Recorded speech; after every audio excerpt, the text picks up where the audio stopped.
one of the leaders of Hamas in Qatar. And he says that a deal is underway for the release of 50 of those 240 hostages, women and children, possibly mothers and children. It's unclear.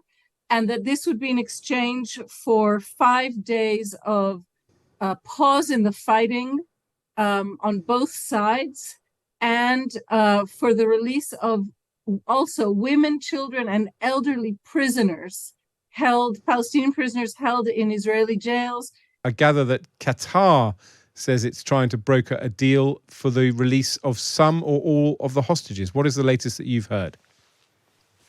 The latest we've heard is just some. You have to remember, Israel says it has about 241 hostages held by Hamas or Hamas-affiliated militias in Gaza. Not all are Israeli citizens, but all are considered Israeli hostages taken from Israel. The latest we've heard actually is from Musa Abu Marzouk, who is one of the leaders of Hamas in Qatar. And he says that a deal is underway for the release of 50 of those 240 hostages, women and children, possibly mothers and children. It's unclear. And that this would be in exchange for 5 days of pause in the fighting on both sides, and for the release of also women, children, and elderly prisoners Palestinian prisoners held in Israeli jails. The Egyptian mediators have said that if this happens, the prisoners won't actually be Hamas prisoners, but other Palestinian prisoners. And all they said, I have to say, while the rumors are really heating up, we have heard basically the same formula for the better part of a month. So I think that until we hear the fighting stop and until we see hostages released, we should, remain cautious. Absolutely. I mean, it is interesting. What is the reaction like in Israel? Because I can imagine both sides, there'd be objections on both sides. Those in Israel who want the ground offensive in Gaza to continue and therefore not a pause, and those who say don't release some of the hostages, release all of the hostages.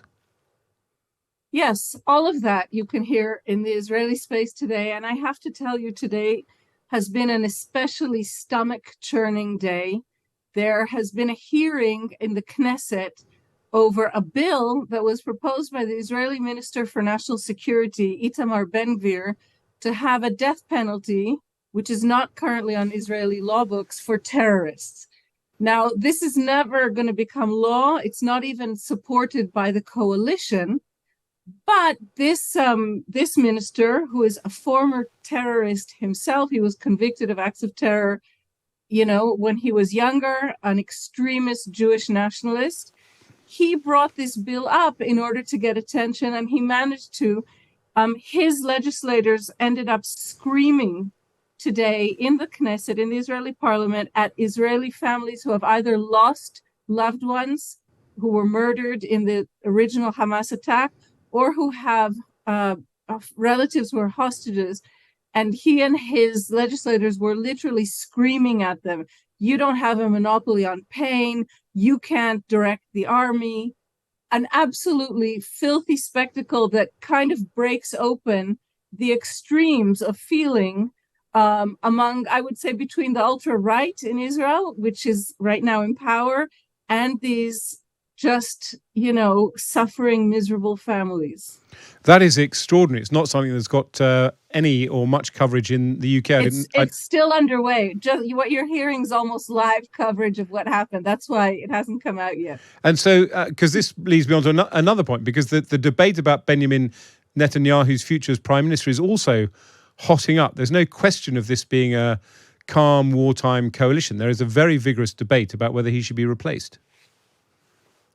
There is, and yet I have to say, whatever the debate is and however low his poll numbers go, which right now is in single digits, there is no clear way, there's no clear path forward, even for the massive majority of the Israeli public who don't want to see him continue. He won re-election just 1 year ago. It was November 2022.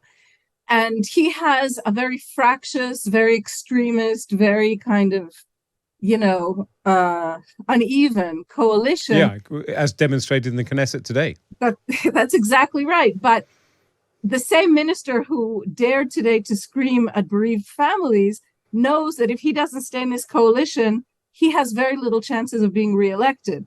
So all of these people have a very strong interest in keeping this government together. And in Israel, the only way a government can be toppled is through parliamentary maneuvers. So right now, no matter what the protests are on the street, it's unclear whether it appears to me, let's say, that Netanyahu, however bad his popularity, is planning to continue in power, and we're seeing no movement within his party or within his coalition to unseat him.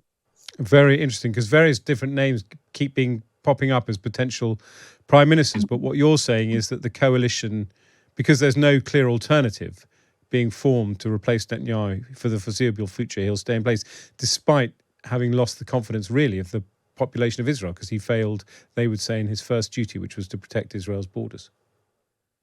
That's absolutely right. He failed in his most basic duty to protect the borders and to protect citizens, who I think we might want to remember were asleep at home at 6 a.m. on a Saturday. The leader of the Israeli opposition, Yair Lapid, is known to be working to try and see if he can kind of set up a shadow replacement coalition that maybe could unseat Netanyahu.